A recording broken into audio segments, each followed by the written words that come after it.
meanwhile, at the ranch, did you know that the situation of the house is... Good evening and welcome to another fascinating episode of The Chocolate Box Presents. I'm your host, Chocolate Drop, and as usual, you're in for a fascinating program. We're going to keep going until we get this right. But I am delighted to have as my guest, Miss Kim Delaney-Surratt. Hi. And welcome to the program. Thank you. And tonight we're going to talk about something that other states are kind of on board, but North Carolina is a little bit kind of behind the eighth ball right now. So we're going to talk about the legalization of marijuana. So welcome to the program. Thank you. Now, I became aware of you as a result of North Carolina Representative Kelly Alexander, Yes. who was invited to join us and may still show up, but right now we want to go ahead because we have you. Thank you. So tell us a little bit about how you got interested in marijuana, cannabis, and arrived in North Carolina, Concord to be exact. Got you. Yeah, I'm from East Tennessee. Mm-hmm. I have been here probably 12 years now. Okay. Single mom at the time, came up with my son, and was just looking for something that had more culture, more opportunity for him as a young black man. Okay. So got here, got settled. In 2013, I was diagnosed with bone marrow cancer. So, you know. Bone marrow cancer? Yes. Okay. It is one of the rarest cancers. Mm-hmm. It's kind of the cousin to sickle cell. Okay. So I have that coupled with a blood disease called amyloidosis. So it's where we have excess protein in the body. So I went to UNC, did my stem cell transplant where I was my own recipient. And then from that point, I was in the hospital for about 3 weeks, doing a whole basically I call it a transplant. And so during that process, everything got depleted from my body. So it's like having been a baby, getting all your boosters redone and all that. Starting all over again. All the way. Rebooting. Exactly. And so I remember specifically, my nurse came in to give me discharge papers. And it was basically like a one-sheeter of the things that I could eat. So your diet, basically, because your immune system is real fragile. And I'm going to try to watch my mouth. It really teed me off because they literally depleted my body and gave me a one-sheeter of junk food. So it was deli meats, cheeses. Junk food like what, like McDonald's? Or? Like processed foods. Processed food, okay. So there was nothing, there was no healthy, like I couldn't do salads, I couldn't do fruits. And it became very overwhelming to understand if I'm trying to rebuild and be healthy, why is there nothing there available? Nothing healthy. Exactly. Right. And with this rare disease, there were so many questions that were unanswered from the medical team, who are supposed to be the professionals. And so it got me to thinking, you know, there has to be something else. There has to be another natural something, and that's how it all started for me. That's how I started researching about cannabis. Okay. And was there any hesitancy, again, being new to the area and just from a legal standpoint, did you have any reservations about, you know, researching it? No. Because what I came across was the bill where CBD was first allowed in the state anyway. Okay. I think in 2014. So it kind of started opening up doors. I started seeing parents who were so desperate that they moved to Colorado in hopes of healing their own children. Left North Carolina and moved to Colorado. Or the South in general, yes. Okay. Some other state where it was legal. Exactly. And so it just started, it opened my eyes to research, you know, why is it an issue? Is it as harmful as they said in the Reagan era? Like, what is it that we don't know? And so I was not fearful of that. And I feel like my body, my medical bill, there's nothing off the table when it comes to my oncologist. And so we had that conversation. My husband at the time, we went and we talked to the doctor and just said, hey, she can't keep food down. She's losing weight rapidly. She can't sleep. Can we do marijuana? Can we try cannabis? They were hesitant just because the immune system is so comparable at that stage. And because you don't know if you're buying from the guy down the street, has he put something in it? So you're kind of putting that into basically a drug dealer's hands. We took our chances, and for me, it worked. So let me just back up a little bit. Again, you said from the drug dealer down the street, putting it in their hand. So when that was first presented to you, did you think in terms of oil, CBD, medicinal, or did you think rolling up a joint, a blunt, you know? And there was so this was 2013, so there were so few things available here. Probably the year after my diagnosis, Charlotte's Web actually did a meeting down in Charlotte's Web is a CBD. It's one of the biggest brands of cannabis and CBD in the industry. They had a meet and greet in Noda. Okay. It was a local neighborhood grocery store. They've closed down since the pandemic, but they talked about hemp and how it helped the body and CBD, and they really educated the community. And so that's when I knew this is going to be Onto okay. something. This is what we need to do. Okay. Yeah. So now I do have oils that I do more frequently, but at the time, the biggest thing was just to get over some of those chronic ailments. Okay. And so you mentioned Charlotte's Web. I'm thinking web like the internet web. Is Right. that it, or is this just the name? No, that's just the name. A play on Charlotte was a young lady who had a rare illness as well, and her parents was one of those people that have moved away trying to find something better. Okay. And so they worked with a team of brothers who developed this specific strain, and that's how it got started. So Charlotte's Web is actually a company. company. I got it. And you mentioned illness, and you talked about your illness and Charlotte's Web. What are some other illnesses that people may have?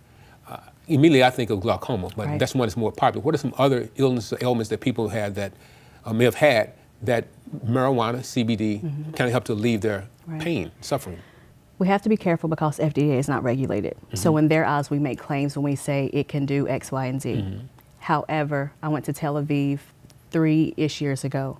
They already have discovered how to dose if you are suffering from PTSD or if you're suffering from myeloma. Like they know exactly what you need to dose with your CBD to THC ratios to heal those cells.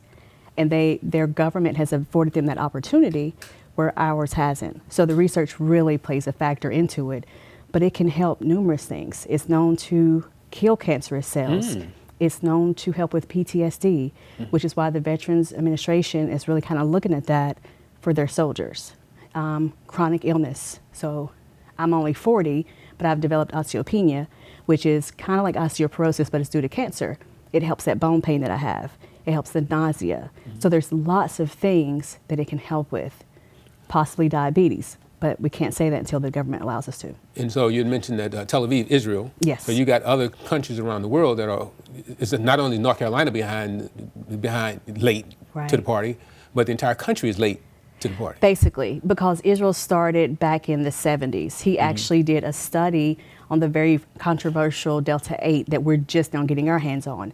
So with pediatric oncology patients, he saw that Delta 8 helped with nausea and some of the repercussions that you get from having chemo. But we're just now learning that, and he did that study, I think, in the 90s. So Israel has always been on the cusp of the research where the rest of the world has not been. So you moved here from Tennessee, and you're already involved with a convention. Right. Tell me about the convention that you started, right? I did. Okay. What is this convention? What is the name of it? It's called the Carolinas Cannabis Convention. The Carolina Cannabis Convention. Yes. Okay. It is hemp focused. So our industry is really growing here regionally. So when I was in Tennessee, I worked for East Tennessee State University, and I was their program coordinator. So I did a lot of campus events. When I moved to Charlotte, I started working with the Black Expo. So Mr. McCants really showed me how to do expositions. So with Jerry that, McCants, right? Yes. Okay. So with that knowledge, I just said, I already have the skill set. And every time we go to a show out west, we're meeting more companies from Charlotte than we knew existed. So it was time to develop something here, and that's what we did. Okay, okay. And so your first event was in 2019? 2019. Yep. And what was your numbers, people that showed up? It was a fabulous, it was so well received. We had over 400 attendees. We had about 30 vendors, and the vendors range from people who were selling CBD oil, making it themselves. We had lots of growers there because we have a lot of growers in the area as well already. Extracting companies. We had people from Virginia, from Colorado. We had a good amount of mix of people. The pandemic, of course, hurt us a little bit, but that first year was phenomenal. Yeah. Let's talk about the racial component dealing with marijuana. Well, actually, let's come to that later. CBD, the term CBD, THC, cannabis, marijuana, break that down. How do we get from one to the other? Okay. To where it's something that was considered illegal, Yeah. and people doing time, getting arrested, paying money, but now people are making a killing off of it. Right. Break that down, make it plain for me. Okay. Since the beginning of time, we've always used, plants as medicine, right? Like our ancestors all the way down. Well, over time, greed played a factor. And so it really, greed. Money. Yes. Okay. Which it still does to this day. Yeah, yeah. But a gentleman who was running like a newspaper, a press machine, he had kind of went against marijuana because of how hemp was taking over the paper fields, basically. Okay. And so he started the whole uprising with the crazy marijuana, and how your white women will now, like, they'll be crazy if they smoke the wacky weed. Like, it literally started there. Weed. The wacky weed. Okay. And so we've had to, over time, kind of get over those hurdles and the stigmatization. So really, the word marijuana is derogatory because it's playing What off does it of. mean? I can't tell you exactly what it means. Ricky but James said it was Mary Jane. You know? Mary Jane is a better Okay. use. Yeah, a lot of people's in love with Mary Jane. Exactly. So, but yeah, it plays off of like the Hispanic culture. Okay. So we're trying to even educate people to either say cannabis or bud. In the stores now, you'll hear us talk to it as, refer to it as flower. So we're kind of trying to get away from that terminology. In regards to the diversity, there's not a lot. Okay. Some of it is, us as a culture not knowing how to come to market, Okay. not knowing how to develop a brand. Some of it is fear, right? So if my uncle was locked up over drugs, Why would I want to go down that path? Yeah, Yes. why? And trying to understand, how can I go to the corner store and pay these boutique prices when literally my cousin just got locked up? There's some hypocrisy It is. that's associated with this is supposed to have been illegal, war on drugs, Right. but now you got, you can't even afford to get a license. Yes. So what is the percentage of African Americans, people of color, that are legally allowed to sell CBD oil and paraphernalia and all that stuff? Is that any way of gauging that?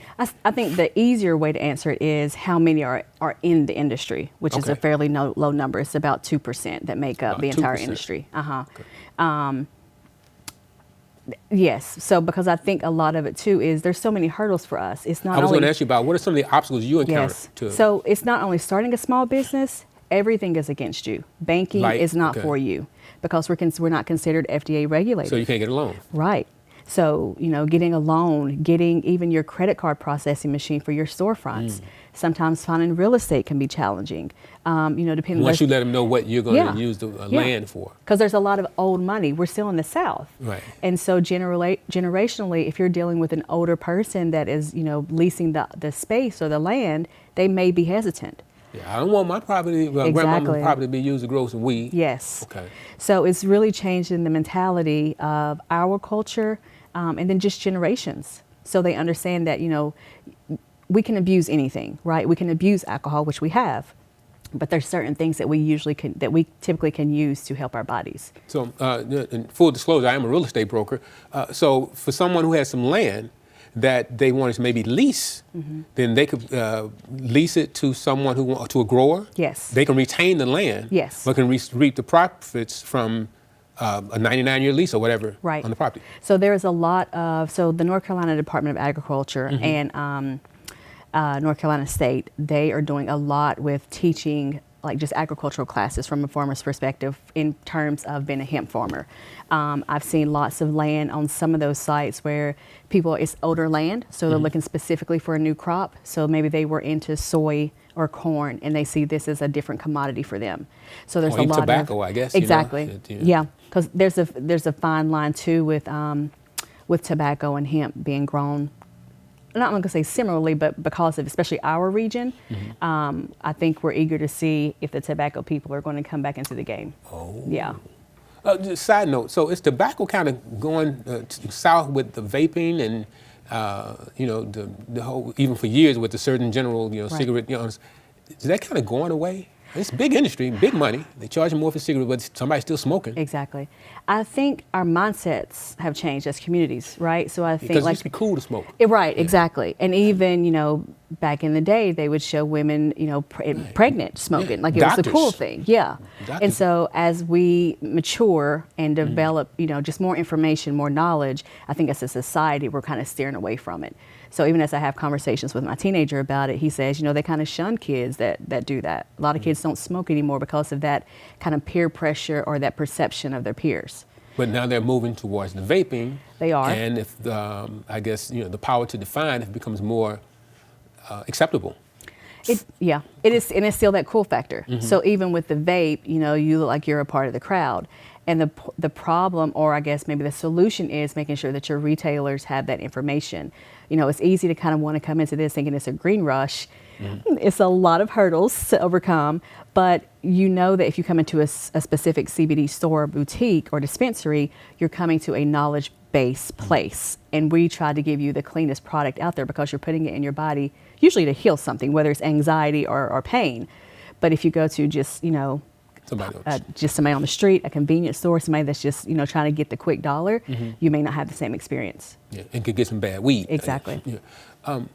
The process itself of going from marijuana to extracting the chemicals that's used for medicinal purposes, can you talk about that? What is that step-by-step process, or is that not? It's a little over my head. Okay. It definitely has a lot to do with the genetics of the seeds. So the farmers are very kind of educated on what genetics they need or what seeds they would like to harvest. So for them, they have to grow. Really what defines CBD or hemp is the level of THC in that particular plant. Okay. So when the Department of Ag comes around and tests, because they will test periodically, it has to factor at a certain level. So if that THC in that particular plant is above 0.3%, it's considered hot, meaning it's illegal. We'll just say it like that. Yes. So you got to be under a certain threshold yes. to be classified as medicinal. Well, no, to be classified just as hemp, basically. Hemp. Yeah. So how do we get to the point where, you know, it's, you know, used for medicinal use? I think that's going to be the political part of it. So that's what we need Mr. Alexander right. then. Okay. So technically, your 3%, kind of the conversation in the community is that's not enough. So from a healing standpoint, you definitely want a higher threshold. But right now they're fighting to at least get it to 1%, which will give us a little bit more from a healing perspective for the body. Okay. Yeah. All right. So now you came on my radar as a result of Mr. Kelly Alexander, and so how did he come upon your radar? When we did our first show in 2019, because of my experience working with Mr. McCants, we always did a lot. Right? Okay. We did a lot with just different, not only politicians, but just the Virginia Economic Development Committee. Okay. And so I just learned a lot from him in regards to that. And so I just started kind of reaching out to persons of color, people within the Charlotte community that was pro, and he kind of popped up out of those research efforts. Okay. Networking in Charlotte, are there other stores or other black-owned businesses that kind of follow in your footsteps, since you're kind of like the forerunner and you have a convention and stuff like that? Is there other people that are taking cues from you? Well, I don't know about that, because I feel like it's a newer industry, so we're all just kind of throwing stuff at the wall to see what sticks, basically. But like the hemp source, she is African-American. They're younger. They're in their, I think, mid-20s. It's called the Hemp Source? The Hemp Source. Okay. They have a store. They're actually a franchise. So she's a grower, and she also has storefronts, and I feel like there's another piece, I'm not sure. But she has several stores within the Carolinas area. So I know them for sure. Oh, goodness grief. I'm trying to think. And then there's a grower in Concord. Cannot think of his name to save my life. Lorenzo McNulty, him and his crew, they grow indoors. They grow hydroponically. Well, so that's just with water. Okay. Yep. So there's a lot of us that are kind of doing small things. There's not a lot of storefronts. I know there's some in Winston and in Greensboro, but there's not a lot of us that's on a retail level. Because I'm heard that a lot of people kind of close to the borders of other states that kind of just waiting to see what is North Carolina going to do. Yeah. They want to position themselves where they're ready for when the decision is made one way or the other. But we're hoping that, you know, as being in this industry already, that hopefully we're kind of grandfathered in and or our voices are heard in regards to the bill that's on the floor, you know, the pros and the cons of that and how it will affect us. Okay. And so what are some of the pros and the cons? Major con, there's no inclusivity. There's no diversity called out at all, which is major since we're already affecting a community that's being affected so harshly. So that's number one. Your buy-in. So the price point that is attached to getting in the industry it's hard already, for us to get the, it especially already if you can't kind get a loan of, from the bank. Yeah, right. It already puts us at a disadvantage. So those are the biggest catapults right there. And then pros is it's an opportunity. It's an opportunity to have legalization here. As Representative Kelly Alexander said to us, you got to start somewhere, and this is the closest we've gotten, or the furthest along that we've gotten. And so we can tweak it after the fact, but let's just get it going. And he's been championing this for quite some time. Oh, yes. Seems like the voice, lone wolf out there. Right, you know? right. And giving a nod out to John Archery. Does that name ring a bell? 'Cause he's another legislator who's been kind of trying to push this so that North Carolina would follow in the likes of Colorado. Right. Yeah. Right. So I was trying to think of another thing that would tie in with the legalization of marijuana. They said it was a gateway. Some have implied that it's a gateway drug to harsher drugs. What are your thoughts on that? I think that's still miseducation. You've heard that, though, right? Yeah, absolutely. Yeah. Absolutely. So, I think once we really understand the benefits of the plant, and we're not, so concerned about losing votes and constituents, then we might actually get somewhere. But no, that's... So you think that's more political to say that it's a gateway? Oh, absolutely.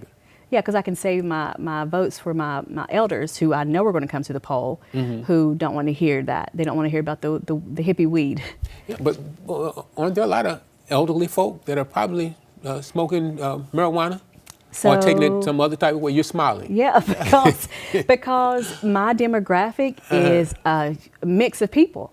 I have... What's your age range? I don't. No, and that's like we sell to 21 and older. And I'm a marketer. I have 20 years experience in marketing. As a marketer, it's a nightmare because you're like, I don't have a certain target audience. Everybody's my audience. If they're in pain, the vast amount of people that come to us is unreal. So how do you thread the needle with your background in marketing? I'm just going to throw some names, and you know where I'm going with this. Bob Marley, Snoop Dogg, So to put those names out there, it'd be hard if someone say they're using it for medicinal purposes, even though they may.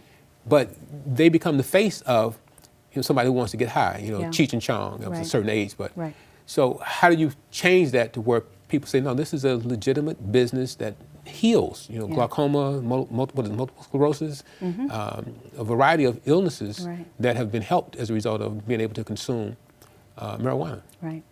So who's to define why you need it? So we're learning, especially as the pandemic has taught us what resilience is, what trauma is. So just because somebody started smoking at 15, 16, 17, they were probably smoking for a reason. There's probably something traumatic there that has not been uncovered. So I think that's another con with the bill, is that you're listing these things that you feel should be delegated by legalization, when so many people suffer from so many things that could be beneficial by taking the medicine. So if you had a magic wand and what you say goes, what are some things that you'd like to see happen, let's say within the next year, as it relates to legalization of marijuana in North Carolina? What would you like to see happen? I would like to see full legalization. Full legalization. I would like to see a committee in force that makes sure that diversity and inclusivity are number one, our top priorities. I would like to see better regulation within the state in general to make sure that we are compliant and that we have safe standards in place, but also listening to us that are in the industry to know what to look for, or what to, or what our patients, our customers, excuse me, I'm not a doctor, what our customers need when they come in, because we are the front line, we hear the stories and we know why they're there. What can our viewers, people watching this program, people who will see it as it travels the universe, what would you like to tell them to do? I mean, each one may have some role that they can play in help making your dream a reality. What would you say to them? I would say research. Like really, that knowledge is power in so many ways, and really understanding what cannabis is and what the benefits are. There's a lot of scary things out there, in the news especially. So you have to, who do you believe? Yeah. Exactly. You have to kind of like go through the smog and make it and look for the information that is there. There is a lot of research. When you hear that lame phrase, there's no research, that's crap. Yeah. The NIH has done research. Like I said, the University of Jerusalem has done research. It's out there. So your particular ailment, they've probably already seen something. Moving towards concluding our program, when is your next convention, and when they can find you on the internet, I guess? Absolutely, Yes, absolutely. Okay. So our store is mygreenhousecbd.com. Okay. The events are under the Carolinas Cannabis Convention.com. Carolina Convention. Carolinas Cannabis Convention. CannabisConvention.com. And we hold it every August, so this will actually be our 4th year in 2022. Okay. And then in April, we started an event called Tents and Toques, where you can actually bring your camper and your RV, and we have an outdoor festival on the hemp farm. Fantastic. Yeah. Well, thank you so much for appearing on tonight's episode of the Chocolate Box Presents. This is your first time here, but we like to end each episode by offering our guests an opportunity to participate in a little ritual we call the eating of the chocolates. So, Kim, Delaney-Surratt, join in. And I guess at some point, we didn't talk about edibles. She's laughed on that. My name is Chocolate Drop, encouraging you, the viewer, to tune in each week, same day, same time, for another fascinating episode of the Chocolate Box Presents. And we'll see you next week. And I'm going to join one of these chocolates here. Thank you again. Yes, sir. Did we cover everything, or did we leave something on the table? Talk about medicinal purposes. We talked about banking. We talked about CBD.